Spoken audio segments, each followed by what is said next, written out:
You're listening to episode 9 of the Inspired Entrepreneur's Guide podcast. Hi, everyone. I'm your host, Darlene. Well, welcome back to another episode of the Inspired Entrepreneur's Guide, the podcast that encourages you to stop dreaming and start doing. In this week's episode, I speak with Declan and Keith of Dogs Saving Dogs. And they are a company that creates jewelry for pets and their humans. And about 50% of the proceeds for all jewelry sold goes towards food, bedding, vaccinations, and medical care for a rescue or rescue dog in need. So it's a noble cause, an awesome business. And when I saw them on Twitter, I knew that I wanted to talk to them and learn more about what they're doing, why they're doing it, and hopefully, by listening to their story, you'll be inspired to do something you're passionate about as well. And so, without any further delay, here's my podcast interview with Declan and Keith of Dogs Saving Dogs.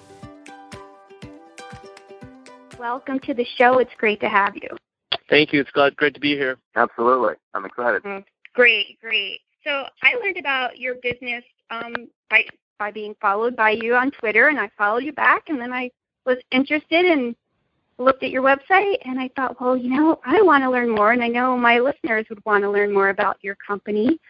So I'm so glad that you said yes to the invitation. And so now take the opportunity to tell me a little bit more about Dogs Saving Dogs. How did you get the idea, and how did you start the company? It's kind of an interesting story because Dogs Saving Dogs really started out of a need Keith and I really saw in our local community to help rescue dogs. So I was telling you before that Keith and I both go to the University of Notre Dame, which is actually where we first met. We didn't really know each other before then. But while we were there for school, we noticed how the rescues in our area were quite underfunded, or often really lacked the resources to care for the really high number of really, stray and abandoned dogs in the area. So Keith and I were both pretty motivated to help out the shelters, through what we could do, which was volunteer work. But we started to realize very quickly that as much as the shelters needed our physical help and our time, what they really needed even more was the money, to pay for operations, and then, of course, living expenses for dogs under their care. So Keith and I literally just sat down at a table and kind of brainstormed to think of how we could figure out a product that would embody the idea that rescue dogs are really worth saving. It's just something really valuable that people often kind of overlook, or because, you don't often really see strays just kind of roaming around. It's easy to forget the problem out there. So out of this kind of need was born Dogs Saving Dogs. And that's why today our signature product is still a charm gift set that contains both a necklace for humans to wear and also a charm to put on a dog's collar. So we think by having both the human and their dog wear an identical charm, it symbolizes the bond that we see and we feel between, an owner and their pets. And it also shows the commitment of the owner to saving other rescue dogs. We often say the reason why we're called Dog Saving Dogs is really the idea of, by wearing our charm set on a dog and as humans, we are helping to help dogs who, really just our dogs or someone's dogs they might have. And then, of course, we donate the money from our business, 50% of the profits, directly towards helping a specific rescue dog. So within every set we sell, we contain information about which specific rescue dog your donation went to and how you're helping them, often in terms of medical supplies, living expenses, food, toys, all that sort of stuff. Right. Perfect. I'm going to skip a question because I want to talk a little bit more about partnering with animal rescues, and I'll come back to the one I was going to ask a little bit later. Did you decide early on that that's what you wanted to do, is partner with the rescues to donate a proceed of the product sale to them to help with their costs, or did that idea kind of come? I mean, I guess it probably was the idea because that's one way you decided to help. But did the mission and plan for the company kind of evolve over time, like where you were going to connect with the rescues and in what locale? Yeah, no, absolutely. I mean, we never really people always talk about, have a mission statement or build out a business plan. We never had that, mostly because, we had 5 or 6 classes a week we were doing along with, extracurricular and other things. So it wasn't really like we went out to establish a business. It was more it just kind of happened, it's nice because it really allowed us to evolve into what we are doing now instead of, I think a lot of times when you think of a plan in advance, things tend to change a lot. But really from the beginning, when we really were starting getting the idea of where do we get to make our charms from, how do we get people interested and excited about helping rescue dogs, we really knew that the goal was to help as many dogs as possible. Raise as much money as possible. And so this really meant finding responsible rescue partners that we could really trust to give the highest quality of care to as many rescues as they can, but also the best care. So really trying to find that trade-off between quantity and quality. We started out with just working with one rescue in our local area, right outside Notre Dame in the greater South Bend area. But over the past few months, as we've expanded outward, we've actually partnered with 7 rescues, which allows us to help a lot more dogs. And it also lets people choose, if they buy from us online, which rescue and dog they actually want their donation to go towards. And it's nice because we have expanded geographically really across the U.S., so we now have shelters, from Los Angeles and San Francisco all the way out to New York, down to Corpus Christi in Texas, so people can really choose to help dogs in their geographic area. And we have a pretty stringent screening process. Some of the top-level stuff we look for, we only look for 100% volunteer-based rescues, so we know that the donation goes directly towards the dog. It doesn't go towards overhead or, paying salaries. It's just directly helping the dogs, which is really important to us. And then, of course, what's also really important to us is even as we continue to expand and grow, to still have the highest quality product, because the product itself is very important. We only use 100% American-made metal. All our charms are made in local communities. They're engraved by craftsmen who specialize in metalwork. In addition to that, we still actually assemble all the gift boxes by hand, and we try to include a personal touch in each one. Fortunately, we're not still assembling them in my dorm room, which is quite nice because it's very cramped and it's very small, and it was not the most pleasant working conditions. But Keith and I still try to put that extra touch into every box, whether it's a little note from us, a thank you, or just something to say we really appreciate people who are helping us, do something we really are passionate about. Right. Awesome. Well, Keith, I want to turn to you and hear from you on about the response. So people, what are the people that are purchasing the charms saying, and also the rescues that are benefiting from your donations? Right, definitely. Any startup will tell you that response has been overwhelming. But in our case, it definitely is. It definitely has been that way. And not only the response from people saying, I love your mission, I love what you do, I love what you're trying to do for the rescue dogs, but also the really nice comments we've gotten on our product and the nice comments that we've gotten about the quality and the time that we put into making each charm set special. So that's something that we've gotten a lot of great feedback from, both from people that we know, friends, family members, but also from people that we've never met that have just simply found us over the internet. One of the most exhilarating times that I can remember was when we made our very first sale online to someone that we had never met or spoken to before, who just found our website, really liked our mission, liked the products that we had, and decided to support us and support one of the first dogs, Bear, that Jeffrey and I have both grown pretty close to. So that was kind of one of those feelings and times that I can look back on and remember a response being just overwhelmingly supportive. So that was a wonderful feeling. And then since then, the stores, as well as rescues that we've worked with that have agreed to sell our product in more of bulk and not simply the individual online sales, that support has been just amazing as well. Because it's one thing for a person to say, I really like this, I'll buy it as a gift for my neighbor or my friend. But for a store to say, I really like your mission, I like this product, and I'll take a chance on purchasing it in bulk and selling it in my store and just finding different ways to get it to customers. So the response has, in a word, I know I've already used it, but overwhelming, and that's not even saying enough. We've been incredibly excited, and it makes us very excited about the future to grow, expand, and to help bring Dog Saving Dogs to maybe some areas that we haven't brought us to yet. Right. Okay, great. So I want to kind of turn back to you starting the business. What has been the hardest part about founding Dog Saving Dogs, if there has been any? Mm-hmm. Absolutely. So let me go ahead and take this question. And, I read this question, and there were a lot of things that kind of came to my mind. There's a lot of little things that plague us and that make it a little bit more difficult to do what we do, which is to sell jewelry and help rescue dogs.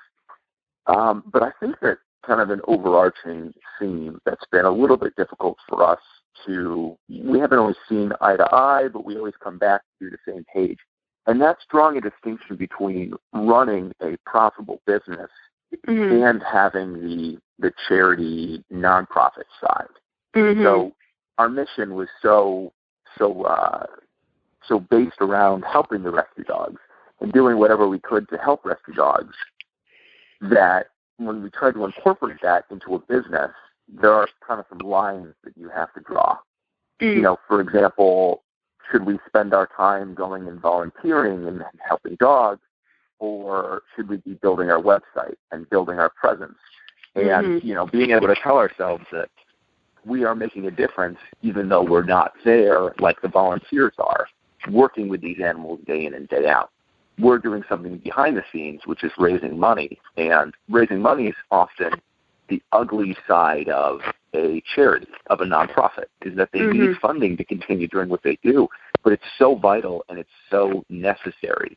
And that's why we love operating on this side, so that we can take some of the pressure off these animal shelters and these animal rescues that really need to raise money in order to continue saving dogs. So it's been both a challenge and a blessing to be able to work on this side and to be able to draw those lines between running this profitable business and making sure that we're operating at maximum efficiency, keeping costs low so that we can keep those donations high and make sure that we're making the biggest impact on these rescue dogs. And if I could just add something to what Keith was saying, because I think, he said it really well. Going to the University of Notre Dame, and working really hard in schoolwork and stuff, we're taught that, it really is enjoyable to volunteer and help out with the rescues, and it's really fun. But, one of the purposes of having education is being able to build the structure that allows the rescues and the volunteers to continue doing what they're doing.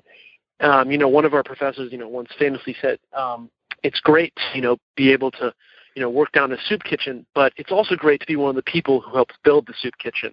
And I think, taking our knowledge and what we've learned at Notre Dame and actually using that knowledge along with, our hands and our time is really where we can add the value over and beyond what we can do in terms of just our hours invested, but also what we can do to help them be able to maximize how much time they can spend with their rescue. And like Keith was saying, and stay away from, having to fundraise so much so that they can do what they love, just like kind of what we're doing, what we like.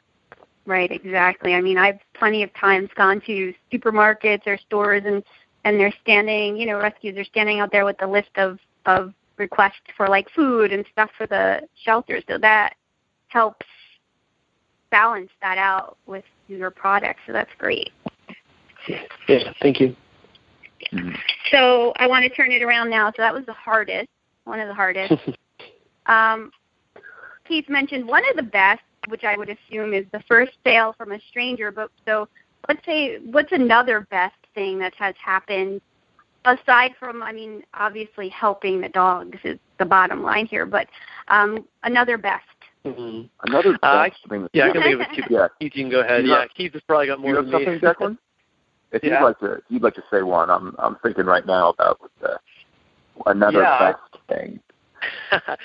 There's so many. It's funny, I'm sure you'll have other guests on here that'll tell you. I feel like a lot of times entrepreneurship is all about these little wins that happen, little steps at a time. It's looking back, it can be very hard even to count because it's so tiny increments that you're advancing. But there are moments, our first sale, when we first launched our website, that definitely stand out to you. I think probably one of the first ones was when someone wanted to write about us. We were, an online magazine called Dog's Best Life Magazine, heard about what we were doing, and they were, interested in writing about us. And they were just excited about what we were doing. And so they posted a story about us on their magazine. It's online.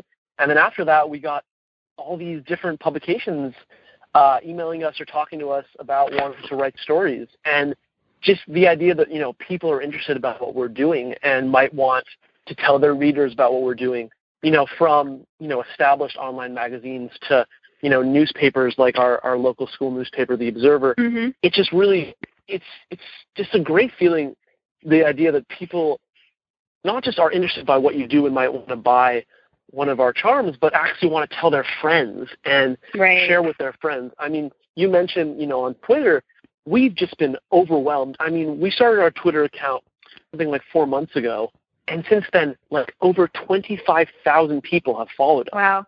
And it's just the idea that there are 25, or I think it's 26 now today, 1,000 people in America and some even abroad who actually want to follow us and are interested in what we tweet, or in terms of Facebook, interested in the stories we post, because we often post stories about the dogs we help and their background. And that's just, when I wake up and I look at, all the messages we get from Facebook or Twitter or our email account of people just saying, where can I buy a charm set? Or honestly, it's great also when people just say, let me tell you about my dog Bonnie, and let me tell you about her favorite dog food. And I always email back, and I'm like, oh, my God, that's so adorable. Please tell me more. This is, what I kind of live for. That's, the best part of the business is, people telling me they prayed for me and they've prayed for Keith and I and our mission. Things like that really, it's the kind of things you think about at night before you go to sleep, and that's what really moves me. Right.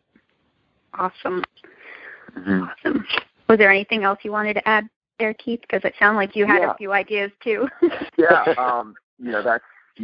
Definitely kind of took, a lot of the words right out of my mouth there, that all of that, definitely. I would say another thing, another kind of bet that I wasn't really expecting. A little bit of my background, I have a lot of, focus on rescue dogs, and I always knew I wanted to do something with rescue dogs, but was never really involved with, jewelry design. And that was why meeting Declan was, such an amazing experience, because he does a lot on the product side and a lot on the getting the product ready and making sure that everything is perfect. And, he's got a real eye for jewelry, for accessories. And that was never something that I had that great of a sense of. But for me to be able to see people wearing something that I helped design and create and bring to the customer has been such an amazing experience in itself. To look at friends, to look at relatives who are wearing this charm, to look at their dogs who are wearing the charm as well, and to know that I helped to bring that together. I helped bring that product to the market, and to create this product that's sitting in front of me is just it's a feeling that it's very hard to describe, but it's an amazing feeling nonetheless. And I always tell myself that I keep one of the charms on my keychain so that every day I can look at it and I can remind myself where we came from and where we're heading in the future, and just know that I'll have that charm with me for the rest of my life as evidence that I went out there and started something and created this. So that's always been an amazing feeling to me. And that's something that Declan and I talk about a lot, is just the feeling of seeing someone wear these charms and seeing how happy they are. They can show off their love of rescue dogs to all their friends and family. It's been a pretty amazing feeling. Awesome. I have a question, just out of curiosity. Have you been out in public places, maybe in your school or somewhere where you have a lot of sales, and just spotted either a dog or their owner with your charms, and just out of the blue? Has that happened yet? It's funny. It's happened for me more in the sense that, one of our greatest salespeople is actually my mom. Mm-hmm. She literally, I wish I could hire my mom as an employee because she sells probably more than I do. Because she literally wears our necklace every day, including when she goes out to dinner parties or just to go get coffee, and it's so nice of her. And so all the time, a lot of her friends have bought them, which has been so nice of them. But also, she's been stopped literally in the streets by people, and they're like, "Oh, I love that charm set. Where did you get it from?" And so now she carries a stack of my business cards with her everywhere in her purse. So she will give them out to people, and then later, they'll go online and buy our charm sets, or they'll go to a store and get them, and then it'll just be such a great feeling. And then, sometimes I will see people wearing them, but really, I have to have a shout out to my mom because she's our best saleswoman by far. Yeah, moms are typically the best supporters in their children's entrepreneurial endeavors for sure. So. Oh, they are, yeah. Oh, they definitely are. Yeah. So obviously, you're both very passionate about this, and you started it out of a passion and a need to want to help. So people listening to this episode today might be thinking, well, I want to do that with what I'm passionate about, but I don't know how to start. What advice would you have for them? Right. I could probably go ahead and speak on this a little bit. And this is actually something that Declan taught me. Declan kind of helped to ingrain into the way that I do things. But by far, the most important thing that you can do as someone who wants to start something, even whether it's a company, whether it's you want to get in shape, you want to work out, make a list of things that you can do that day and a list of things that you can do that week, and then go out and accomplish those things. So don't look at it as, I want to start the next Fortune 500 company, go. Think of it as, I want to start doing something. I want to start a company. Here's a list of things that I can do today that I can accomplish.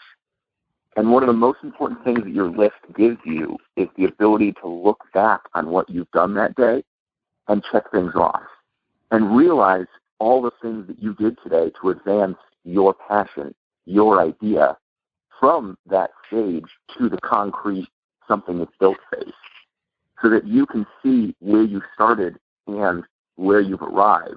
Mm-hmm. And then while you're making your list, sometimes you come up with things that you didn't even know you can do. And a lot of times you have to push things off to the next week, to the next day. But you can look back on the things that you've accomplished and realize how much further you are than where you started. So I think lists are far and away the most important thing. And some people may not like to have the notebook, make lists, write it down, check them off, but whatever the way that you like to make lists is, whatever that way is, create lists and create objectives, goals that you can accomplish in the short term so that you can remind yourself of how much you've accomplished, as well as you can organize and better utilize your time for what you're going to accomplish in the short term and later on in the long term. Yeah, I think Keith made a great point there. And just the one thing I'd say, too, is whatever you think you're going to end up doing, it'll probably be significantly different from what you end up doing even the next couple months. If you can see some of our early prototypes, it's kind of like the difference between like a Chihuahua and like a Golden Retriever. They're both lovely dogs, but they are two completely different things. Right. So, yeah, it's just very fun to look back and say, wow, I am in a very different place aesthetically than I was 3 months ago. And I think that people, once they start, like he said, making lists and making goals, they'll find that a lot of the things they thought were just the easiest assumptions ever are actually pretty easily challengeable. And some of the things they thought were really hard are actually much easier than it turns out to be. Perfect. Awesome. Well, thank you both for being guests on this show and talking about dogs, saving dogs, and a little bit about your whole journey. It's been amazing to talk with you and learn more. I'd like to know or share with people, or you can share with the people listening, where they can go to connect with you. You mentioned you're on Facebook and Twitter, and I know you have a website. So share those places where they can connect with you. Yeah, definitely. So by far the best way to connect with us is just to go to our website, www.dogsavingdogs.com. And we have both our email listed there as well as a message box. So if you reach out to us with a message, we'll reach out back to you. Again, Declan said it. We love talking to people. We love connecting with people. It's been one of our favorite things, second only, obviously, to connecting with dogs, which we have loved as well. And then, if you're on Facebook, just facebook.com/dogsavingdogs or on Twitter @dogsaving. Those are 3 ways to connect with us. But far and away, the best one is just go to our website to find some more information about what we're about, and then send us a line. We'd love to hear from you.